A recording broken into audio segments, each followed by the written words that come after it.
See ya. So you know that we out there, sliding lines in the making. Can't move fast without breaking. Can't hold on our life for change.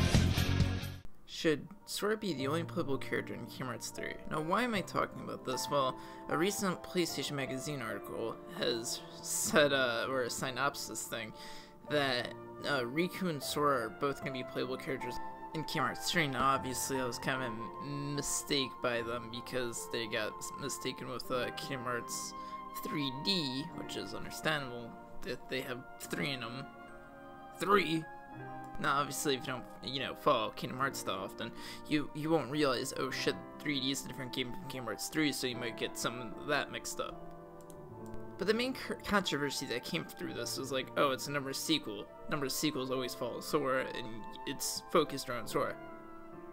I don't think we're gonna have a crap ton of worlds that you're gonna be playing as like Riku per se, or Roxas, or whatever. But I do feel like a certain section of Kingdom Hearts will be played by a different character. Now, there's so much shit, I mean, a lot of shit going down in Kingdom Hearts 3. You got Sora trying to bring back Roxas, King Mickey and Riku in the fucking Realm of Darkness, Ven still has to wake up, Kairi and Lee are training, so obviously we're gonna get cutscenes in different perspectives, which Kingdom Hearts has always done, so don't even say they haven't. If you look back in Kingdom Hearts 1, they went over the plot of Maleficent's evil doing / plotting, and the tower in Kingdom Hearts 2, where PM Maleficent, talk about their plans, etc., which has been commonly, seen in Kingdom Hearts. Now, I don't want them to add episodes like they have done with Final Fantasy 15. I don't want to have to pay a season pass. I want the entirety of the story on one disc.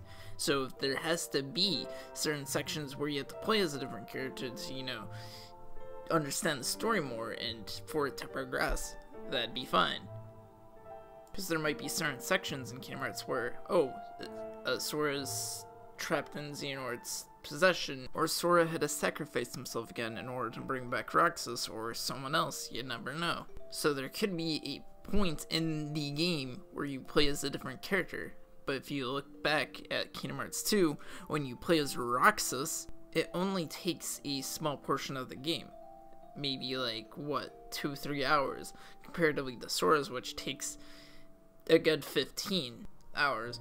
So I mean, generally having a little section in Kingdom Hearts isn't necessarily a bad thing, because if it at least explains the story further in-game instead of having to buy episodes, I'm completely fine with that. Because honestly, those episodes in Final Fantasy 15 should have been in the fucking game. But obviously Square wanted to make a profit because it took them 10 plus years to develop Final Fantasy 15.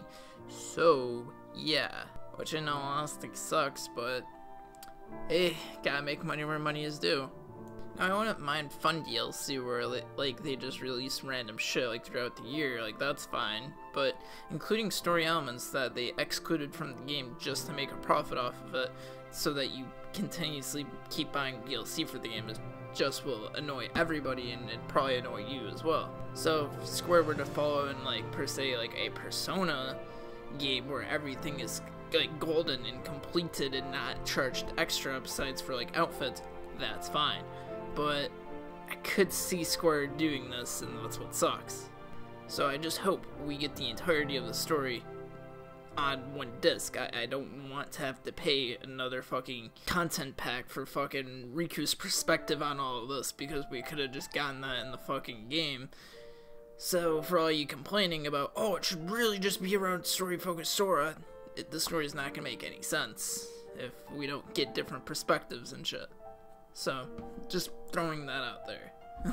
I guess an example of this is Final Fantasy 15 when Noct has to awaken Bahamut. There's a whole section of him just sleeping, and you don't get to play as any of the other characters that are still not sleeping and have to wait 30 years for Noct to wake up again so they can fight the final boss. There's just downtime at that, and they didn't add anything. Now, it would have been cool if they did, but they didn't. So would you really want to see the same thing happen there as it did in 15? I don't think so. So having another playable section in the game as a different character wouldn't be bad if something does happen to Sora. So just saying with that. Now that's running off the assumption something will happen to Sora, which something might, you never know. You just never know. So, if the story goes that way, then yes, have another playable character, but if it's just unnecessary, then just don't include one. But that will bring us to the end of the video, because I'm sick of talking about this, because this could go a multitude of ways, off of assumptions, etc. So, I'll leave it to you guys. Tell me what you guys think in the comments below. It's been me, it's been fun. I'll see you guys in the next one. Peace.